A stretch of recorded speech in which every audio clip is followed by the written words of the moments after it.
Muito bem, é um prazer muito grande estar aqui com vocês, participar dessa mesa e fazer uma troca da literatura hebraica, que é sempre importante e difícil de fazer, porque o acesso nem sempre é fácil. Quando Amos Oz estava vivo, havia mais tema, havia mais gente correndo atrás desses temas, e hoje não temos o mesmo peso. Não que não haja escritores importantes, mas não há uma figura que tenha aparecido na mesma dimensão. É lógico que tem David Grossman e Edgar Keret, ambos escrevendo bastante nesse período de dificuldades em Israel. Enfim, o meu texto, eu tive muita dificuldade nesses dias de realmente pensar o que eu vou falar. Meu texto tem o título Amores Conturbados e Imigrantes Ilegais em Israel. Uma das formas de procurar entender os diversos perfis e particularidades da identidade da população judaica israelense contemporânea é confrontá-la internamente com os diversos elementos que a compõem. São suficientemente conhecidos os askenazes, judeus provenientes da Europa, mesmo que essa procedência seja mais do que centenária, em muitos casos, ou pós-Segunda Guerra. Os sefaditas, descendentes dos que foram expulsos da Espanha, os mizrahim, orientais, expulsos há 70 e tantos anos de países muçulmanos, os provenientes da Rússia ou aqueles que vieram da Etiópia ou da Índia. A esses perfis somam-se diversas formas da prática do judaísmo, da laica ortodoxa, assim como os diversos espectros sociopolíticos. Mas existem casos em que israelenses judeus são confrontados não com seus fraternos. O espelho pelo qual se miram é o dos trabalhadores estrangeiros no país, legais e, em particular, os que se encontram em situação ilegal, sem contato de trabalho. Eram, até um mês e pouco atrás, algumas dezenas de milhares empregados principalmente na construção, agricultura e como cuidadores. De todas as formas, eles também foram afetados pelo atentado e pela guerra. Quando deixam de ter trabalho e não querendo perder a oportunidade de amealhar um dinheiro que é muito necessário para a família que se encontra no país de origem, dedicam-se a trabalhos menos formais, como serviços de limpeza. Trabalhadores estrangeiros não têm família em Israel e não podem constituir família. Sua permanência é provisória. Não por acaso, trabalhadores ilegais tornam-se temas literários. Júlia, a trabalhadora ilegal quase anônima proveniente de alguma república da antiga União Soviética, morta em um atentado, de autoria de Aleph Beit Yoshua em Shlichuto shel HaMemuneh al Mashabe Enosh, Missão do Encarregado de Recursos Humanos de 2004, versão brasileira Mulher de Jerusalém de 2008, que eu traduzi, só passa a existir quando a imprensa começa a se interessar por ela. Querem enterrá-la no país de origem, mas a família de lá acha que ela deve ser enterrada em Jerusalém, no país em que perdeu a vida.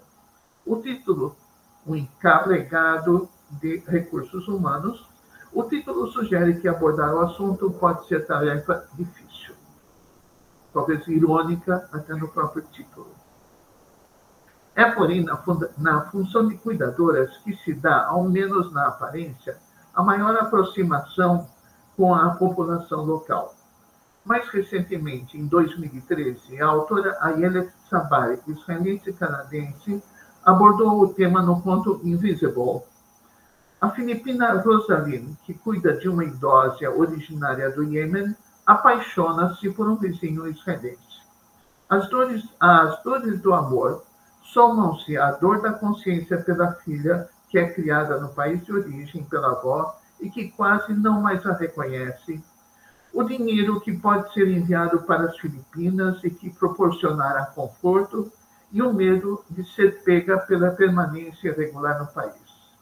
A anciã tenta consolá-la, lembrando as agruras de sua própria existência no país de origem, do medo, perseguição, expulsão, amor, do duro trabalho que também precisou enfrentar em Israel quando ele chegou ao país por falta de outras opções. Como e por que fatores identitários judaico-israelenses brotam diante da presença do trabalhador estrangeiro? Eles deveriam brotar? O premiado romance Oksana, de Merav Nakar Sadi, de 2013, não traduzido, apresenta com parcimônia essas expressões israelenses talvez pouco perceptíveis. A soma dessas necessidades assume, todavia, proporções bastante incômodas. A trama não gira em torno disso, mas sim em torno de Oksana, ou melhor, do desaparecimento de Oksana.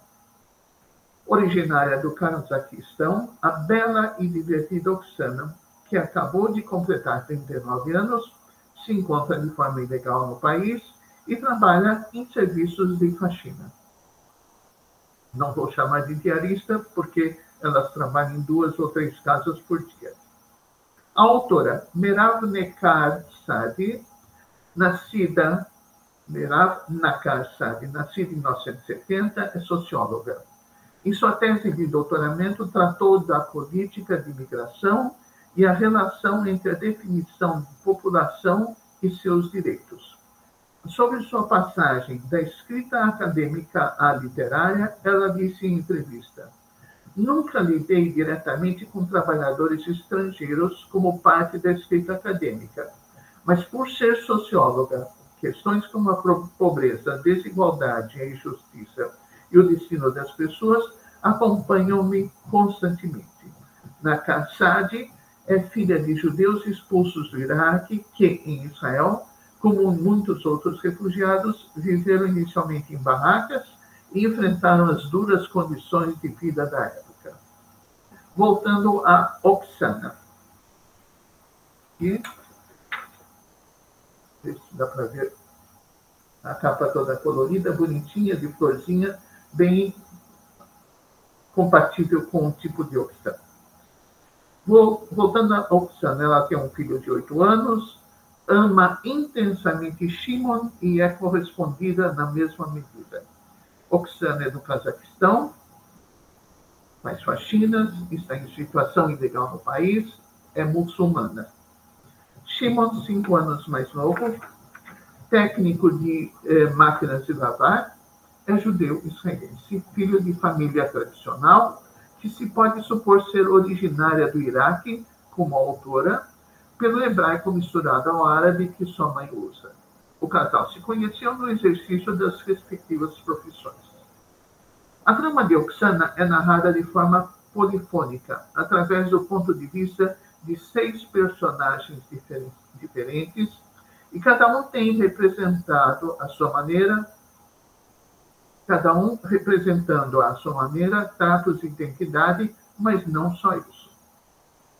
Cada narrativa, além de antecedida por informações formais a respeito de trabalhadores estrangeiros no país, é iniciada com data e horário não sequencial e nome do narrador. Excluindo-se a primeira narrativa, que traz já na abertura o desespero de Shimon pelo desaparecimento da namorada, as demais se estendem por um bom espaço até que o leitor possa vinculá-la à desaparecida, ou melhor, à sua busca.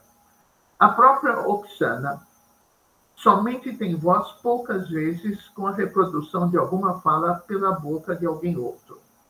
Tom e linguagem são totalmente diferentes e se coadunam com o respectivo narrador.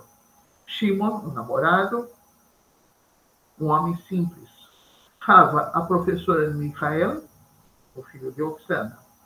Michael, o filho de 8 anos. Axel, outra cazaquistã que compartilha o apartamento com Oksana. Sigalit, doutoranda, que tem o apartamento limpo por Oksana 2 vezes por mês. Ami, orientador de Sigalit, e mais um pouco além disso. De modo direto, Nenhum deles tem a ver com o desaparecimento de Oksana, mas a complexidade do enredo mostra o contrário.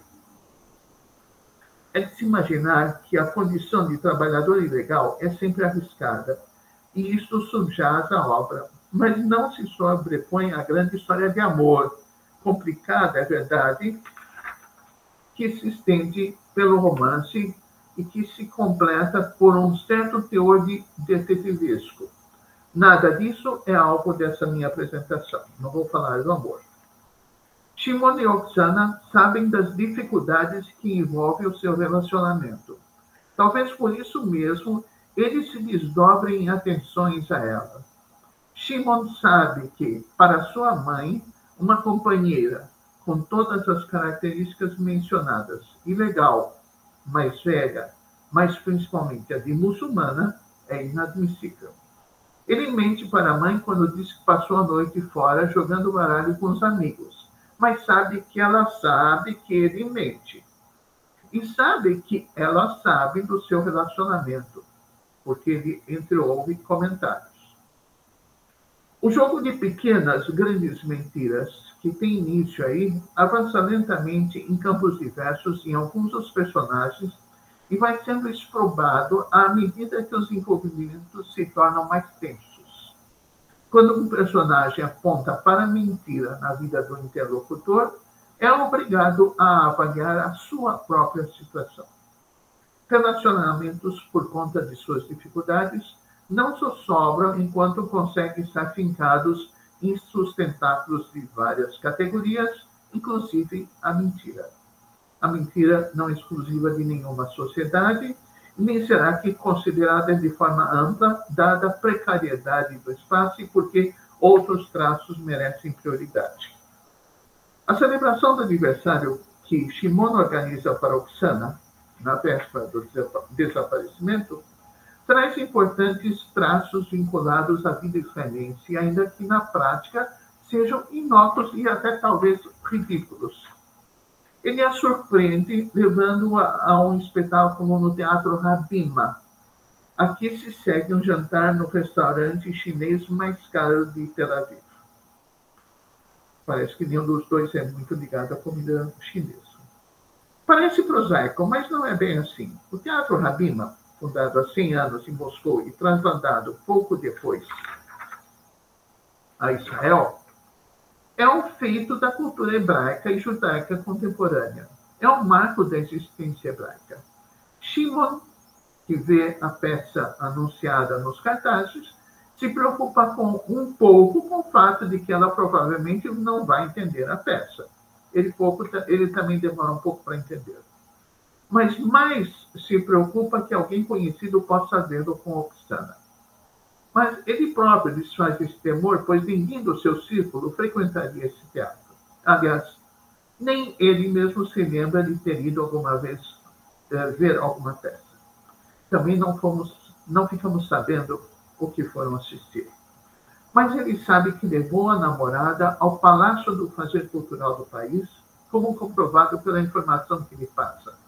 E eu lhe digo, não é só um teatro, citação, é o teatro número 1 de Israel.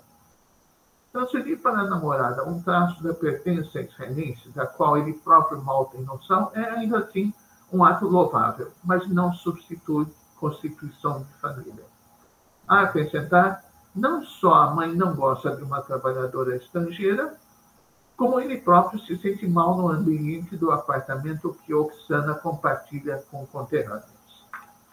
Curioso, a felicidade dele em ter como namorada Oksana é tão grande que diariamente, enquanto ele está começando a se desesperar e procurar a namorada, ele se lembra que diariamente ele faz um modéani para Deus, agradecendo pela presença de Oksana na sua vida. Modéani, ele sabe perfeitamente, é uma reza matutina que se agradece a Deus por estar vivo.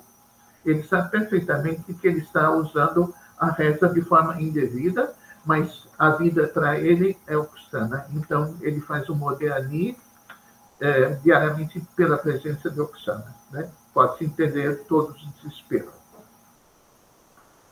Traços diferentes desses são despertados na professora Hava, a única com quem o rebelde menino Mikhail consegue se relacionar e cujo afeto mútuo é digno de avaliação, ainda que na escola seja visto com estranheza.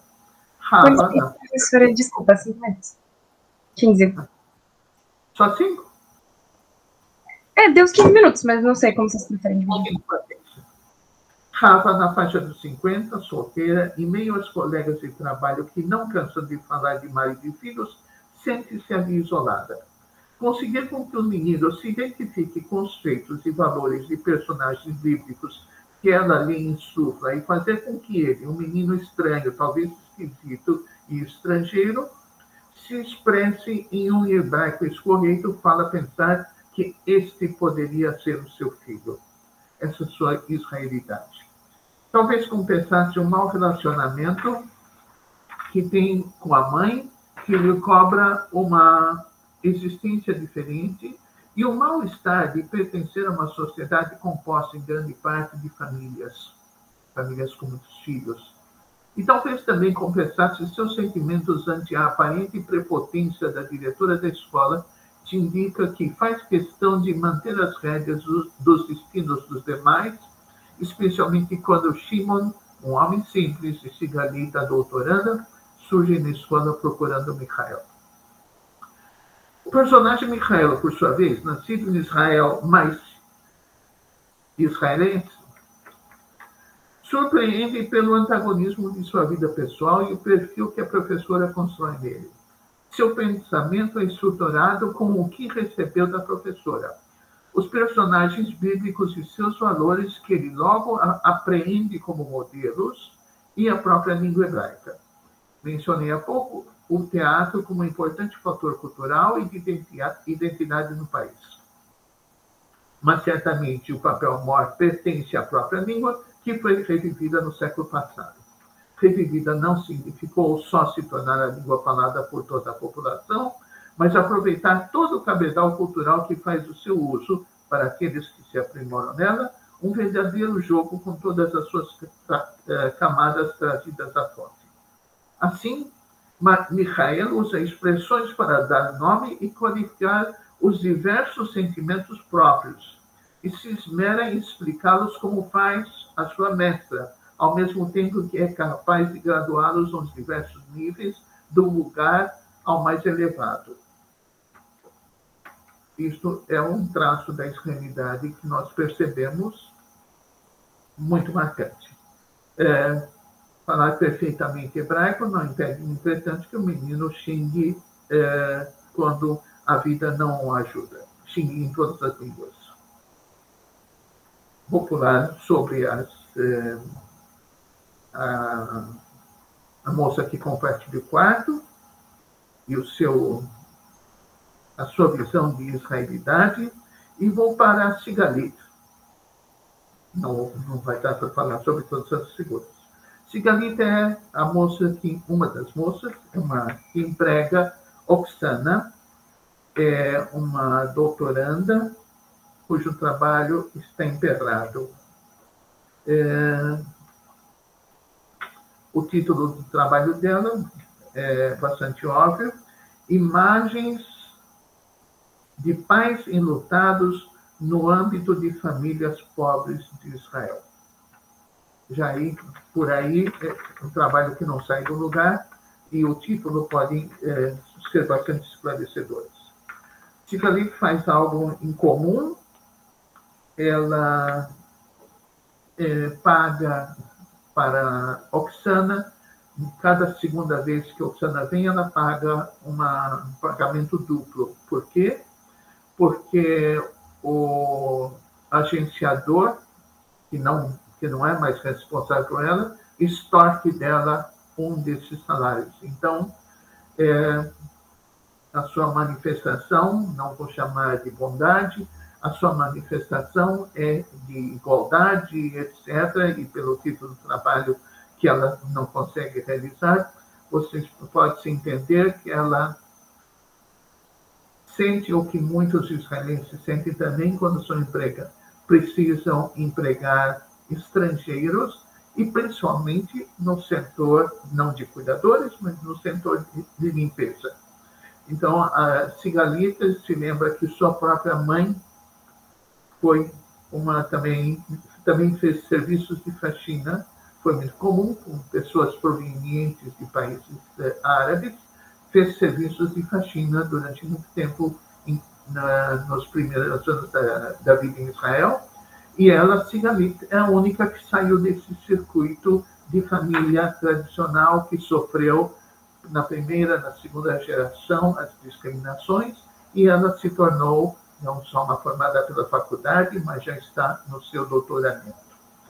Entretanto, isso não é um sinal só positivo.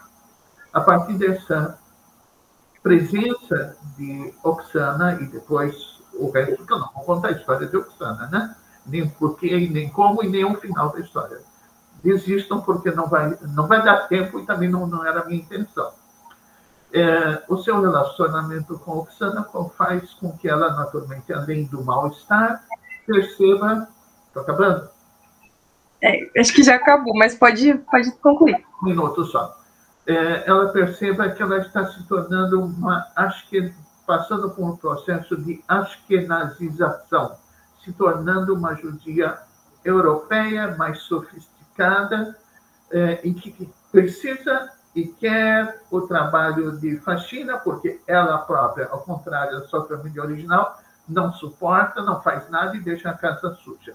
Mas ela entende que ela está passando um processo de ashkenazização, de ter a faxineira e ter remorsos, de certa forma, e esse processo passa por várias etapas, que incluem a sua entrada no universo acadêmico, o distanciamento da família original e se tornar um objeto de diversas formas no relacionamento com o seu professor, que tem as suas próprias leituras da identidade israelense.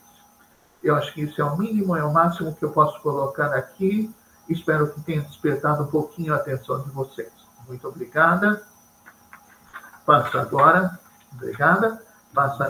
para a Carla. Olá, gente, bom dia a todos, todas. Vocês me escutam bem? Me veem também? Tudo bem, mudei até de lugar, porque acho que a minha internet está instável.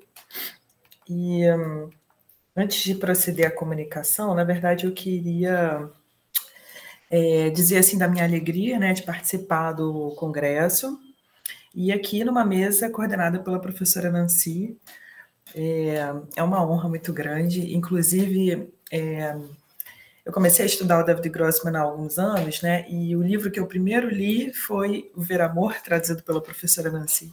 Então, depois eu até tive acesso, né, ao texto no original, mas quem me abriu as portas assim para a literatura do David Grossman, com certeza, foi a professora Nancy, através dessa tradução muito preciosa.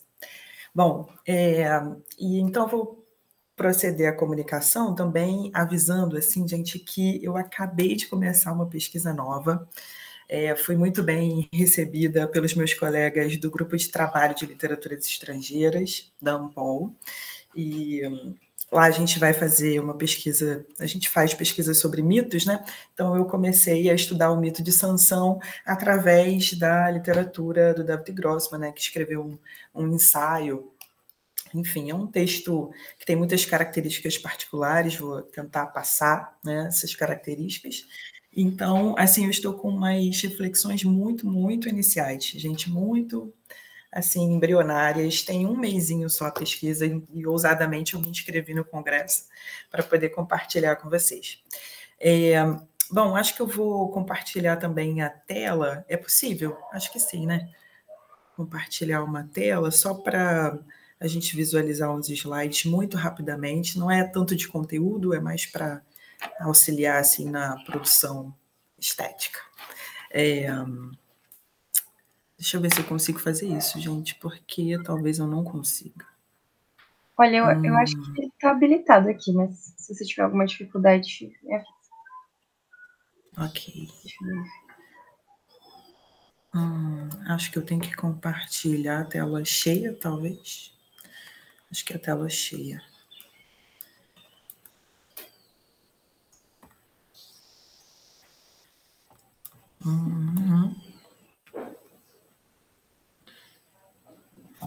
Acho que sim. Conseguem ver, gente, a tela? Sim, conseguimos, tudo certo. Ai, mas eu não vejo mais vocês. Mas tudo bem. A gente então começa assim mesmo. Então, o título do meu trabalho é As Ressonâncias do Mito de Sansão na Literatura Contemporânea, Mel de Leão de David Grossman. E então procedo agora à leitura do trabalho, né? David Grossman abre sua obra Dvasharayot, Sipur Shinshon, traduzida no Brasil como Mel de Leão, a história de Sansão, retomando os capítulos 13, 14, 15 e 16 de Sefer Shoftim, livro de Juízes, o 7º livro da Bíblia hebraica. Partindo, então, dos principais acontecimentos da história, do personagem mítico bíblico, cuja força incomparável residia nos cabelos, o escritor israelense delineia um percurso ensaístico com doses de narratividade, sem, no entanto, se afastar do texto base. Esse é o Grossman, gente. Eu sempre gosto de mostrar a foto dele, né? Uma vez eu ouvi um professor da UFRJ, professor Cássio Quezada, dizendo que amar um autor é divulgar esse autor, né? Então, sempre que eu posso, eu falo do David Grossman, né? E como a professora Nancy falou, né? Depois da perda do Amos Oz, eu acho que essa referência, né, de escritor israelense enfim, não se atualizou ainda, né? Mas o David Grossman é muito reconhecido, ele figura com frequência na lista dos mais cotados para ganhar o Prêmio Nobel, né, de literatura. E, enfim, no Mel de Leão, Grossman retorna, primeiramente, ao episódio da notícia, por parte de um anjo do Senhor, de que a mãe de Sansão, apesar de estéril, conceberia e daria à luz um filho. Existe uma clara instrução sobre a criança que vai nascer, enfatizada tanto nas palavras do mensageiro, quanto sublinhada na análise do autor contemporâneo. E a instrução diz: toma cuidado, não bebas vinho nem coisa que possa embriagar, nem comas coisa alguma impura. Porque conceberás e darás à luz um filho cuja cabeça não será tocada por navalha, pois que ele será nazireu de Deus, desde sua infância e desde o ventre de sua mãe.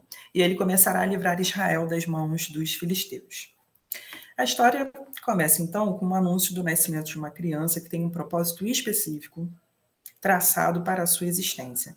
Ela deve ser separada para o nazireado, que é uma consagração institucionalizada nas páginas da Torá, e mais precisamente regulamentada no livro de Números, capítulo 6, dos versos 1 a 21. Desse modo, estaria já depositada sobre os ombros desse filho da promessa a esperança de que o povo de Israel saísse de debaixo da opressão dos inimigos. O nome dado ao bebê soa em língua hebraica como pequeno sol, e também como a aglutinação das palavras sol e força, já que sol em hebraico é shemesh, e força ou potência é on.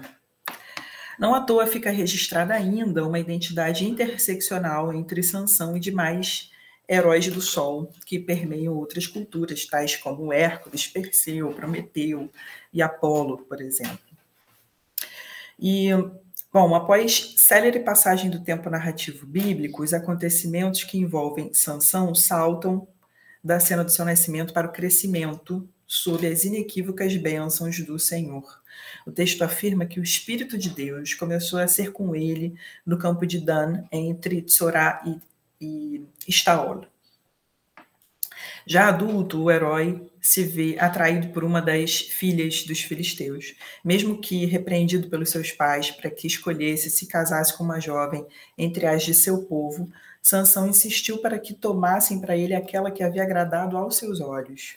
E de acordo com o capítulo 14, né, de Juízes, isso ocorria por disposição do próprio Deus e porque o rapaz buscava uma ocasião contra aqueles que subjugavam Israel na época.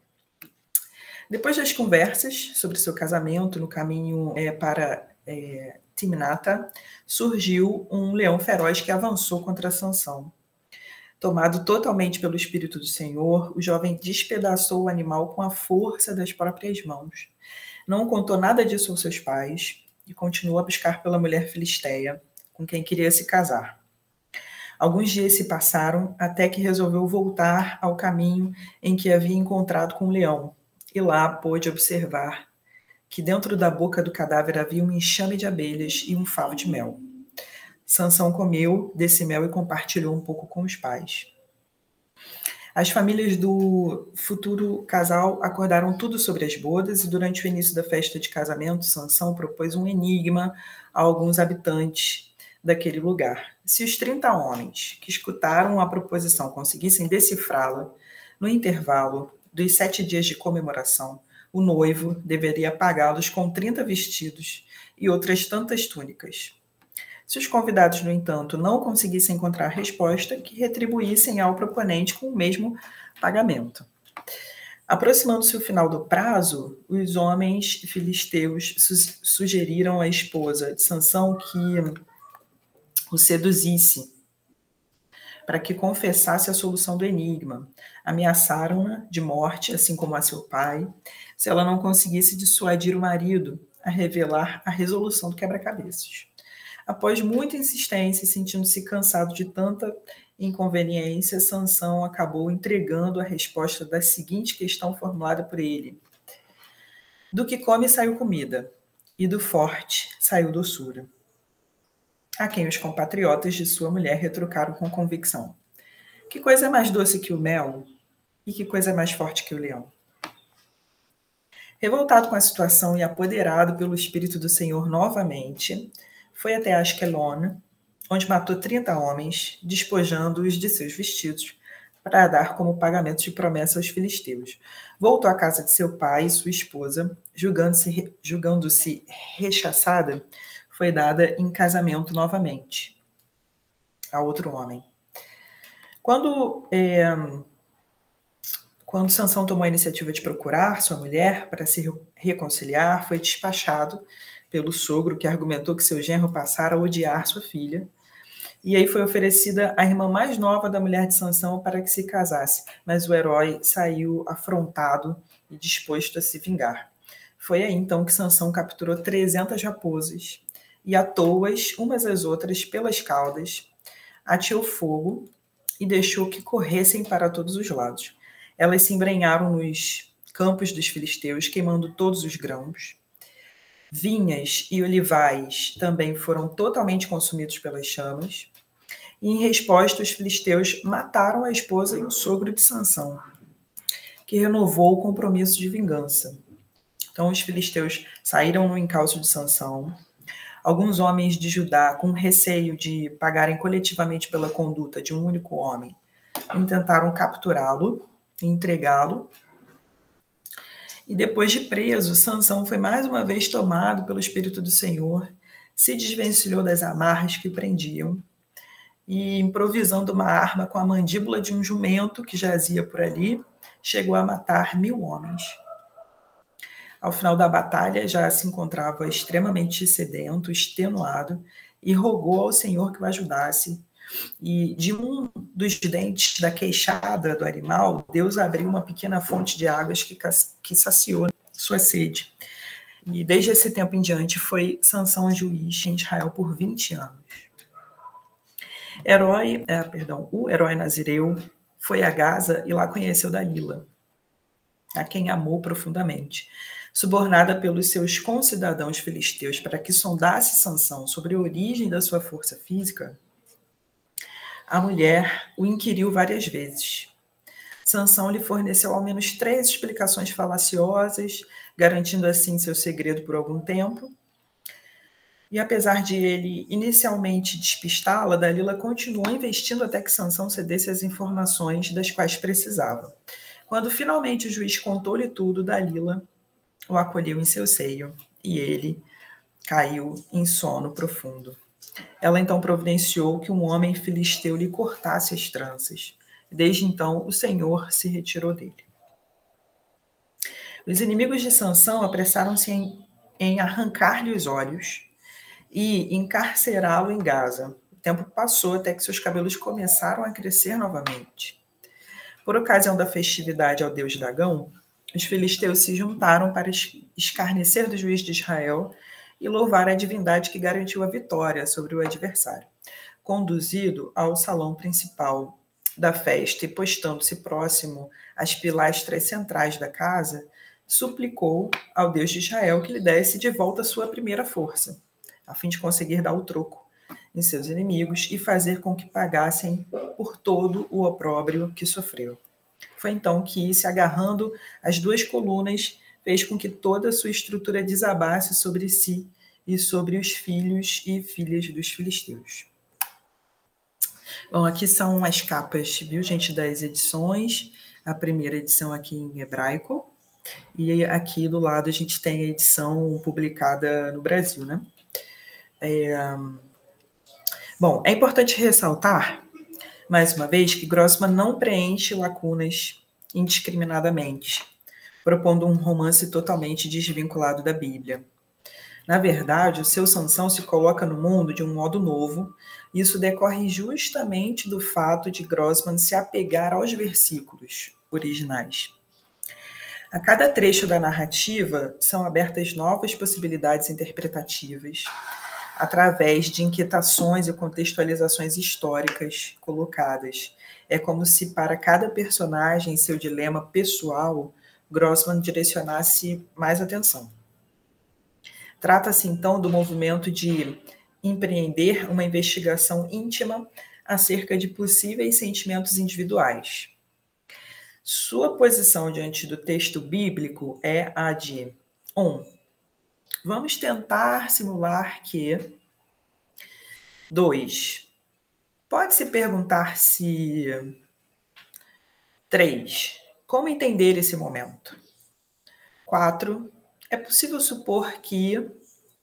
Né, então, isso fala mais sobre o método, né, da obra do David Grossman, né, que retoma, então, o mito de Sansão. Suas propostas de continuidade da narrativa postulam-se apenas sob a forma de talvez possa ter acontecido isso. Então, observemos o trecho em que o autor do texto contemporâneo faz algumas provocações sobre o momento em que a esposa de Manoah, mãe do herói de Israel, recebe a notícia de que daria à luz um filho. Eu cito Grossman agora. Mas talvez, num canto discreto do seu coração, a alegria não seja completa, pois uma compreensão posterior, ainda obscura, começa a atormentá-la. Ela não engravida de um filho seu, íntimo, particular, mas de algum personagem nacional, Nazireu de Deus. Desculpa, é que a Júlia, só para avisar, 15 minutos, tá bom? Acho que você tem mais 5. Tá bom, Júlia, obrigada. Nazireu de Deus e também Salvador de Israel. Ela tenta entender essa criança, esse filho tão desejado, no momento em que lhe foi concedida, no momento em que despontou dentro dela, já foi tocada, é de supor, por outra entidade. Estranha, o que significa, e aqui ela talvez sinta uma punhalada aguda e desconhecida no coração, que essa criança nunca será só dela. David Grossman aborda os principais conflitos dos personagens inseridos na história de Sansão com sensibilidade, na impressionante capacidade de prestar atenção às sutilezas do texto, de onde emergem camadas interpretativas. O aspecto que mais salta aos olhos não reside necessariamente em uma possível tese formulada pelo autor, mas no método. A habilidade de Grossman com seu experimento é a capacidade de ver o que está nas linhas mais subjacentes do texto e propor caminhos narrativos. Sobre o episódio do texto bíblico em que Sansão se envolve com a primeira mulher filisteia, Grossman sintetiza. Em outras palavras, nem amor, nem desejo, nem romantismo e principalmente nem vontade própria. Sansão é atraído pela mulher filisteia porque Deus procura um pretexto para golpear os filisteus. Na sequência, o escritor ainda levanta outras questões capazes de fazer com que os contornos da situação fiquem ainda mais agudos. E aí cito Grossman de novo. Será que ele consegue entender que o amor que o incendeia não é completamente seu? E que é só um instrumento político e militar nas mãos de Deus? Será que alguém conseguiria entender isso? Alguém suportaria saber que, assim como não foi um filho natural para seus pais, também agora, como homem, a atração natural que sente pela mulher não lhe pertence? Ou foi plantada nele? E assim, para além da agitação que caracteriza a vida de Sansão, David Grossman entretece diante de nossos olhos a jornada de sofrimento de uma alma solitária e tempestuosa. A criança que nasceu repentinamente como um estranho para seu pai e sua mãe, o homem de força incalculável que, mesmo consciente de ser um herói nacional, sentiu marcada em seu próprio corpo a dor do exílio, e o líder cuja vida foi uma tentativa de adaptação constante ao grande destino a que estava prometido.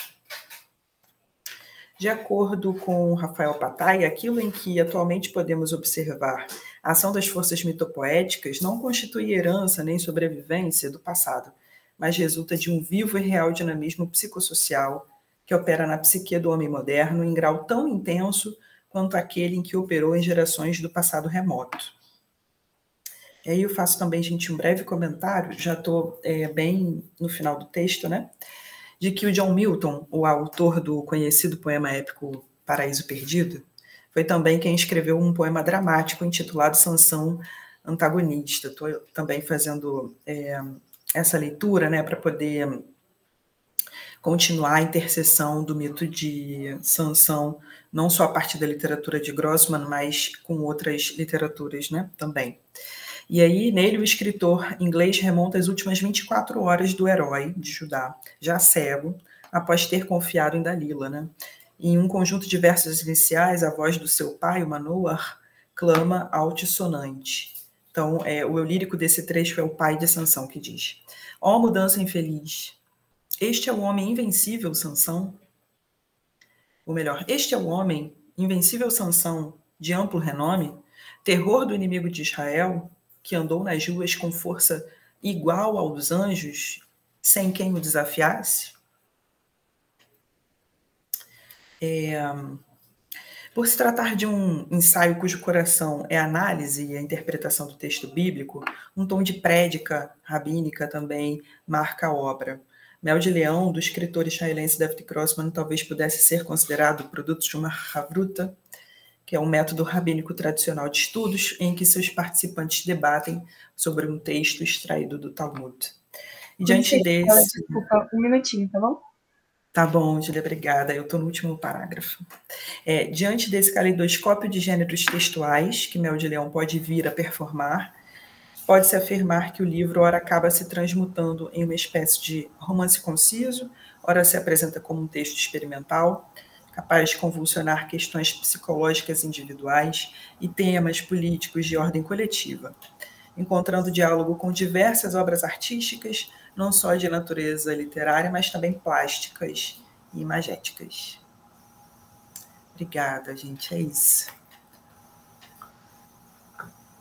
Muito obrigada, Carla, excelente apresentação, trabalho muito instigante. Passamos agora para a Carolina.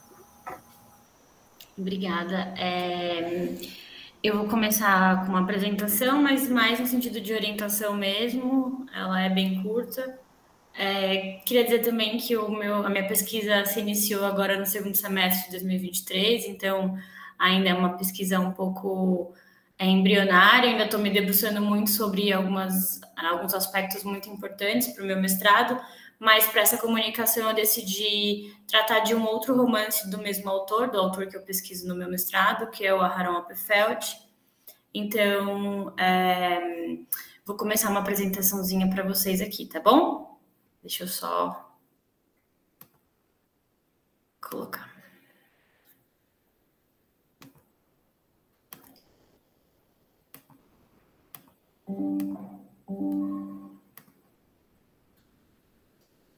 Só um minutinho.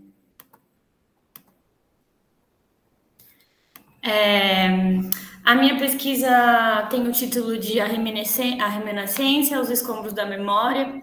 em Badenheim, 1939, que é o primeiro livro do autor Aharon Appelfeld, que eu tive contato na minha graduação, e foi um dos grandes romances que me deixou muito instigada para aprofundar minhas pesquisas sobre ele, e por isso eu volto agora no mestrado para lidar um pouquinho com um outro romance que chama Meu Pai, Minha Mãe, que é um pouco mais recente.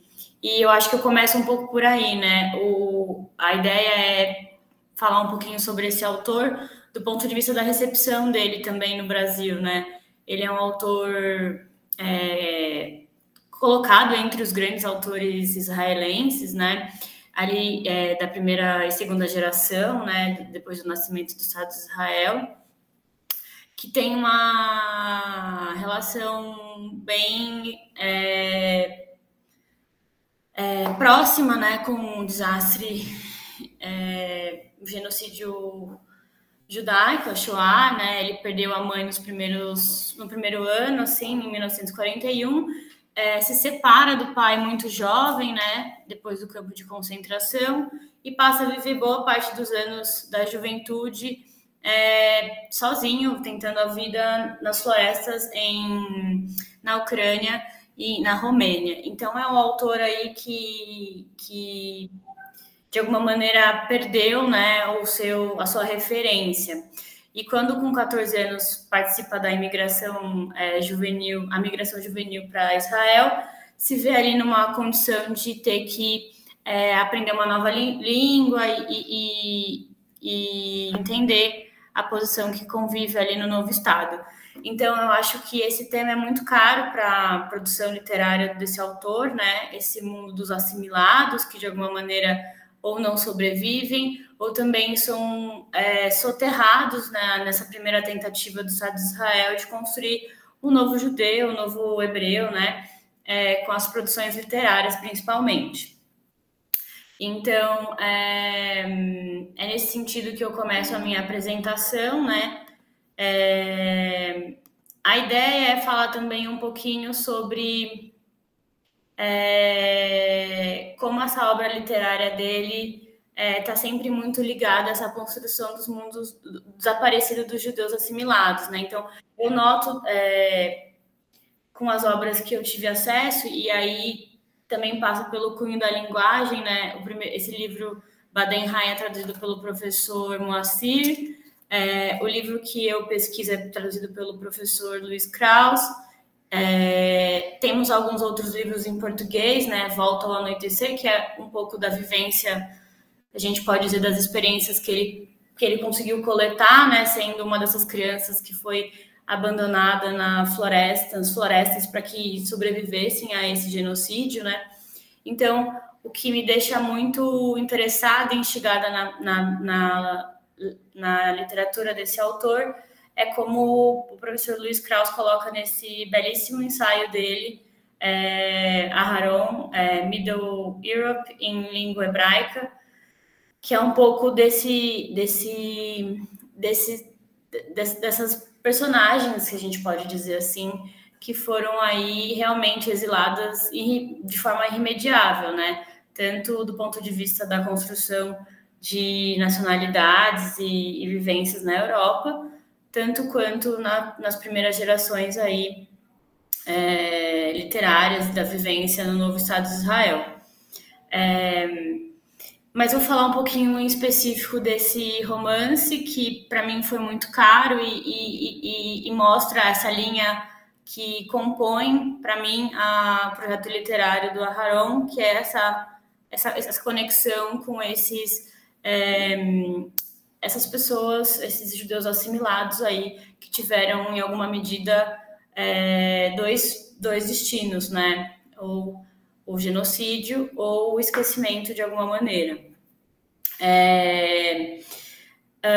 A ideia é que dessa forma é possível encontrar na população da região, né, esses cidadãos aí que assumiram os valores ideais universalizantes da Europa Central, deixando para trás os costumes de uma vida judaica característica das populações que sempre foram encaradas como os outros. Então, de alguma maneira, sempre existiu essa colocação dos judeus assimilados como os outros, né? E me parece muito, parece para mim muito interessante como ainda em alguma medida essa característica de os outros ainda é feita nessas primeiras construções literárias do começo do Estado de Israel, nessas primeiras gerações aí. Então, é isso um pouco que eu trago aqui para a comunicação de hoje. Nesse sentido, então, que a gente pode dizer que Badenheim, 1939, apresenta um modus operandi da literatura do Apperfeld, a tentativa de abordagem desse grande desastre, o genocídio da população judaica europeia, por meio das memórias e rastros que deixaram ao evento traumático. Portanto, ao circundar os escombros e resquícios das vidas perdidas e interrompidas, que são representações do mundo que se perdeu, que sobreviveram aos seus algozes, conseguimos, enquanto leitores, aproximarmos daquilo que se perdeu e mesmo perdido, ainda é o mundo de referência e da infância de Apperfeld. Eu acho muito interessante uma fala que ele tem numa das entrevistas que a professora Nancy, que está aqui, recolheu esse material para a gente, que ele não fala que ele escreve sobre memórias, ele fala que ele escreve sobre experiências. Então, eu acho isso muito fundamental na literatura dele, e eu acho que aqui é um bom exemplo, né? O romance apresenta a cidadezinha austríaca de Badenheim às vésperas da temporada de veraneio, momento em que os veranistas visitantes sazonais voltam ao local para aproveitarem as paisagens e o festival musical e cultural que marcava o fim desse período. É no desenvolvimento e desenlace da organização desse festival que as ações e personagens apresentadas pela narrativa encaixam-se e estruturam suas relações. E é a partir dessas relações que a gente vê aí a oposição existente, então, entre os judeus assimilados e os não assimilados, né? O que são vistos como os assimilados são vistos como eles se entendem como participantes da cultura, mas ainda de alguma maneira são vistos como outros, né? Nota-se com clareza a relação que se estabelece entre os residentes permanentes dessa pequena cidade e os visitantes.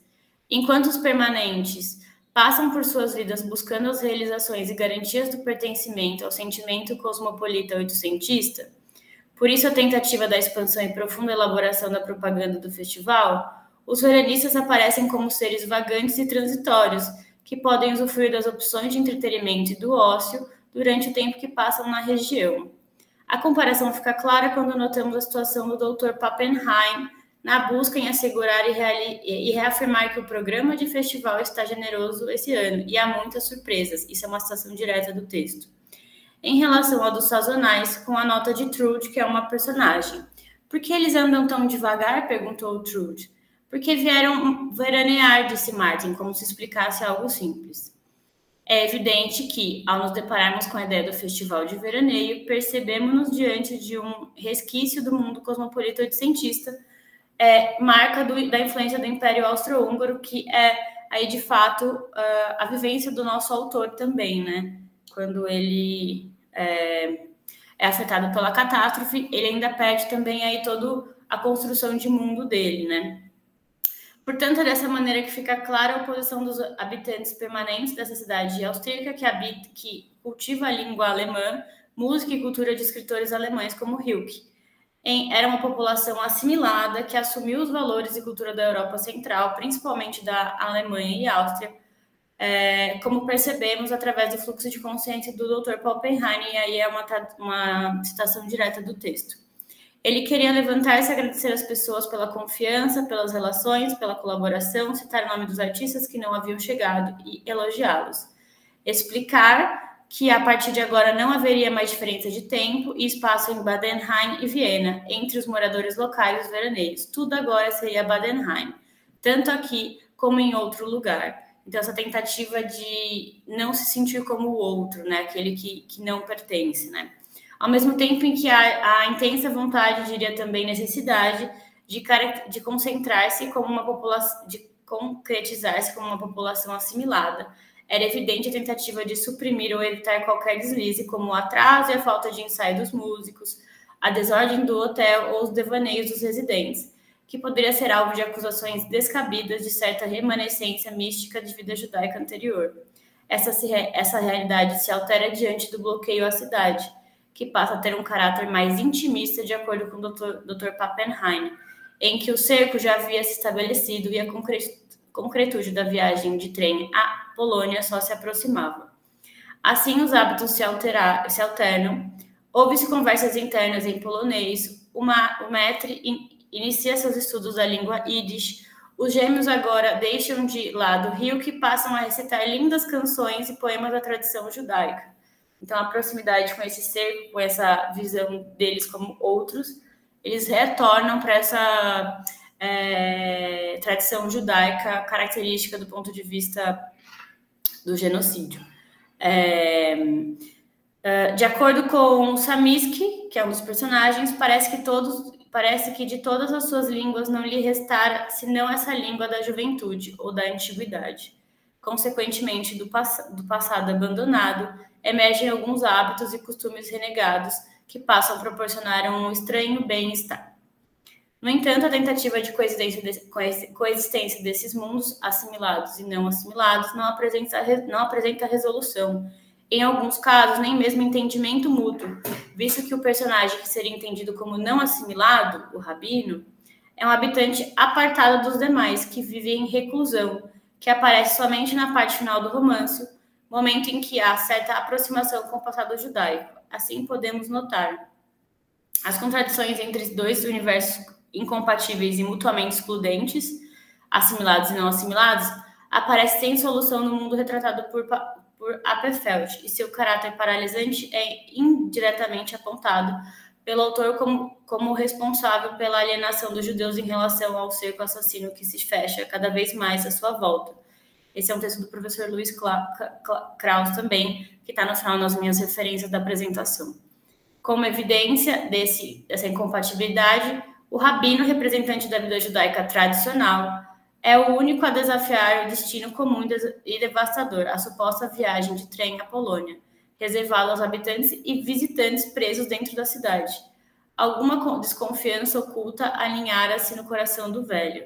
Ele parecia atento, mas com a atenção de um doente de que já estava além dos limites da dor. Isso é uma citação direta do romance também. Além do rabino, Trude é outro personagem ligado à tradição judaica, mesmo que seja através das memórias caras que guarda do tempo passado e do mundo não assimilado. Martin diria que ela ainda estava mergulhada naquele mundo, nas montanhas, entre os judeus. E isso era, em certa medida, a verdade. Um medo oculto, alheio a ela, torturava-a. E Martin sentia que os delírios de Trude acabavam infiltrando-se nele. Assim, percebe que os personagens que possuem alguma ligação, mesmo que a mais tenra, são marginalizados, em alguns casos até mesmo delirantes, são encarados como apartados mesmo. É diante dessa desconfiança que retomamos o bloqueio à cidade. Esse apresenta-se logo no início da novela, através dos seus efeitos na vida cotidiana desses habitantes permanentes. As correspondências pararam, nenhuma carta ou notícia chegava ao conhecimento dos moradores da cidadezinha. Logo em seguida, há uma primeira invasão de Badenheim. Os fiscais da divisão sanitária se espalharam agora por todo o canto da cidade. E todos devem se registrar na divisão sanitária. Aqui eu faço uma retomada ligada aí ao sistema burocrático da máquina assassina nazista. E o pedido de registro criou uma fissura entre os moradores que se dividem diante da possível ancestralidade judaica, como se a existência de seus antepassados judeus fosse um segredo. As pessoas confidenciavam umas às outras e era como se falassem sobre uma antiga doença que já não tinha mais motivo para ser escondida, e as reações eram diferentes, orgulho e vergonha. Com licença, Carolina, desculpa, só para avisar 5 minutinhos, tá bom? Obrigada, viu, Ju? Não. Assim, o bloqueio à cidade apresenta uma imagem clara, a formação de um gueto, confinando os judeus assimilados e não assimilados da região que aguardam suas transferências para um campo de concentração ou extermínio, no qual encontrarão a obliteração. Transferência essa que é anunciada através da realocação da população judia para o seu local de origem, a Polônia. Sabe-se, porém, que seu destino final é muito mais nefasto. No romance, Apperfeld aborda a ideia do funcionarismo e burocracia desenvolvida pela máquina nazista E é possível perceber que a confiança no processo de assimilação à cultura europeia, em especial alemã e austríaca, levou essa população judia ao destino desalentador e cruel que teve. Até o desfecho desse romance, encontramos-nos lutando e torcendo para que os personagens desconfiem de algo, que não sejam complacentes e dóceis. Entretanto, é justamente esse enquadramento feito pelo autor que põe em evidência o caráter ingênuo e mesmo patético de uma população cegada pelas ideologias a ponto de tornar-se incapaz de perceber o que se passava em seu ambiente imediato. Também é uma citação do texto do professor Luiz Krauss. Aí eu finalizo aí a minha leitura. Evidentemente, a última fala do Dr. Pappenheim, consequentemente, não à toa, representa o desfecho do romance, apontando-nos para o fim derradeiro desses personagens, representantes de tantas pessoas vitimizadas. A confiança e certeza do pertencimento total à vida europeia foi desfeito tarde demais.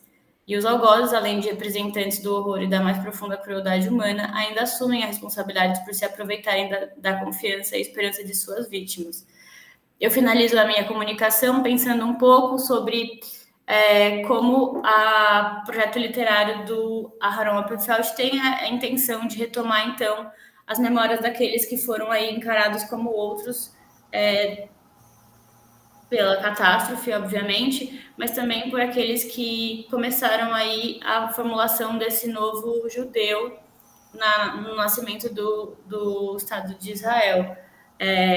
Ele é um autor que sempre caminhou ao contrário aí, da produção literária, e isso marcou muito a sua produção. E coloco aqui no final uma citação dele mesmo, traduzida pelo professor que estava aqui até agora, que esse faz parte do livro dele, que é a História de uma Vida, né, que fala de si mesmo. Aquele que fala a língua dos suplicados não apenas lhe assegura a lembrança nesse mundo, mas ergue uma muralha contra o mal e transmite a chama de sua fé de geração em geração. E eu sinto que é um pouco isso. O projeto literário do Aharon Opperfeld segue a linha de perpetuar essas memórias daqueles que foram considerados não assimilados, né? Que foram deixados para depois. Mas eu acho que é um pouco isso. Obrigada pela atenção. Muito obrigada, Carolina. Muito obrigada, Carolina. Antes de passar qualquer informação, eu não sei se você tem informação que existem 2 traduções do Pappenheim para o português. Não conhece? Não sabia que não existem? Não sabia a outra tradução, professora. De quem que é? Eu não me lembro de quem fez a primeira tradução, talvez eu esteja envolvida, mas eu não me lembro absolutamente. Foi porque uma versão um pouco menor saiu numa revista israelense. Uhum. Eu não tenho certeza, acho que foi incluído no Novo Conto Israelense. A procurar. Procure, mas tem uma... E eu acho que essa outra tradução, que eu não sei de quem é, também, se é uma versão maior. A Suzana acabou de dizer que a tradução é da Rivka Benezin. Muito obrigada, professora. Então, comentários, por favor, parabéns, em primeiro lugar, a ambas. Que bom que estão empurrando, levando para frente a literatura hebraica. Vamos lá. Algum comentário, alguma mão levantada, alguma pergunta? Júlia, ninguém fez perguntas? Por enquanto, vou dar a fala para... Eu só queria parabenizar todas que participaram dessa mesa, que foi realmente muito, muito boa a apresentação de vocês. Parabéns. Obrigada. Se alguém tiver uma pergunta, pode mandar no chat, ou mandar nessa parte de perguntas e respostas, ou levantar a mão, que eu consigo a fala.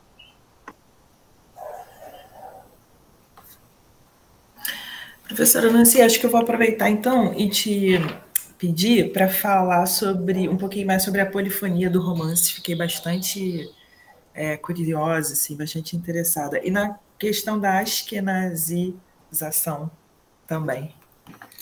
Eu não entendi o finalzinho da frase. Além de... Sim, desculpa, acho que tem um time, né, da internet aqui que está com problema. Mas para falar um pouquinho mais sobre a polifonia do romance, né, como é que ela se dá, assim, fiquei bastante curiosa. E a questão da askenazização. Isso eu não tinha entendido a palavra askenazização. Uhum. Felizmente, os contistas israelenses ou ficcionistas israelenses, eles fazem o que querem quando estão escrevendo um livro. No caso do livro da Merab, que é um primeiro livro, mas ela não é jovenzinha, não foi uma jovenzinha estreante, já escreveu depois disso mais alguma coisa. Ela faz um trabalho maravilhoso. Ela põe, como eu mencionei, meia dúzia de personagens, são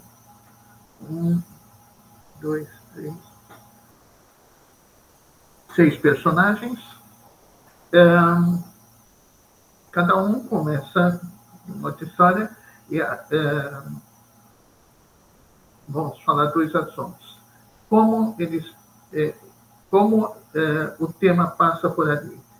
Eu mencionei que no caso do primeiro, que é o namorado Shimon, é um homem simples, fala o hebraico errado, nunca foi ao teatro, assim por diante, vai à sinagoga no sábado, tem almoço no sábado na casa da mãe, vive na casa da mãe, né? Ele expõe a dor pelo desespero, pelo desaparecimento, na sua linguagem, no seu modo de ser, e vai falando dos momentos de amor e também dos momentos da vida dele, o que Oksana contou para ele, etc. É contado como homem simples e namorado desesperado. Depois nós temos a fala da professora, uma pessoa amargurada diante de um aluno que ela consegue conduzir ao céu, eu diria, né? Conseguir fazer algo extraordinário, mas tem uma mãe lembrando que o papel dela na família tradicional e não ter filhos e não ter casado, e as respostas dela acabam sendo uma briga com a mãe.